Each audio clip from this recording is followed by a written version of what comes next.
certain sections of town. Fulton, on March 30th of that year, 5 days before the Martin Luther King assassination, announced that he would vote for the bill. Okay. He was the only Tennessee congressman to vote for the bill, although both of our senators, Howard Baker and Albert Gore Sr., voted for it, but none of the House. He said in his statement that a Negro policeman was recently killed in action. How could I tell his family they can't live where they want? Okay. I've voted to send men to Vietnam. How could I tell that man he can't buy, one of those veterans coming back, that he can't buy a home where he wants because of his skin color? And interestingly, the only Republican in the Texas delegation said the same thing when he voted for it, and that was George Bush Sr. Fulton had a very difficult race that fall, and he probably would have lost. His Republican opponent was George Kelly, a local businessman. He's well known with his flower shops. He was also, like Fulton, very handsome man, very good local businessman. He was an athlete, been a star basketball player at Vanderbilt, and in fact, he and Fulton played against each other in 1944 for the local championship. And he had been a supporter of Fulton in 1956, the first time he ran. In any case, Kelly ran as a Republican that year, and of course he hit on this issue, and of course the country was divided that year. George Wallace ran a campaign, and everybody's talking about law and order. You had that nightmare of a Democratic convention. That fall, interestingly, the Nashville Banner, which had been so anti-Fulton before, endorsed all the incumbent congressmen. It said almost nothing about the congressional race. It had that reason, I guess, Mr. Stallman came around to seeing Fulton as useful. He was on the Ways and Means Committee, could help local business. The thing that really helped him, though, and assured his re-election, is that George Wallace, a local attorney, Bill Burton, who was a member of the John Birch Society, ran as an independent, as a backer of George Wallace, attached himself to the Wallace campaign, even though they disavowed him.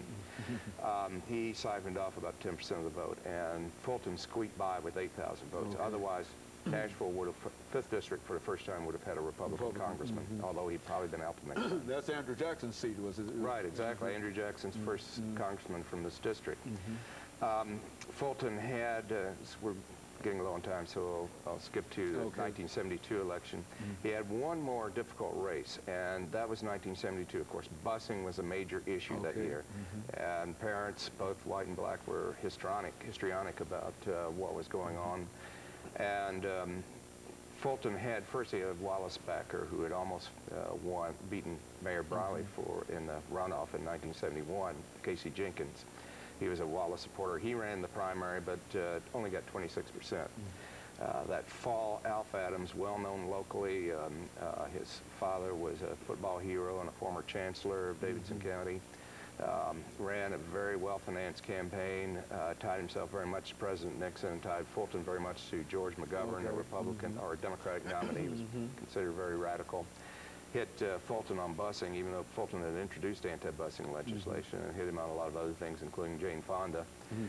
And and by the way, the Republicans that I interviewed, George Kelly, Alf Adams, and former Governor Dunn, were all very gracious, and I thank them very much for their help.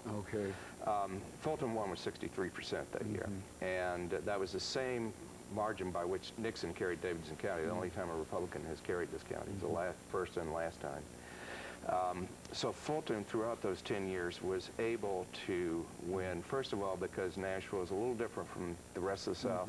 Middle Tennessee, you've got Hill Country Democrats who are basically very liberal, or more progressive, more in favor of things like TVA.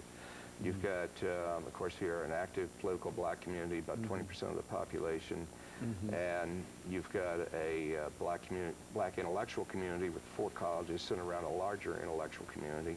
You've got, although you have many conservative Protestants here. And of course, Professor Pickard, we're running out of time, but in essence, Fulton played a very, very significant role in the civil rights movement in terms of perhaps unwittingly moving that movement forward.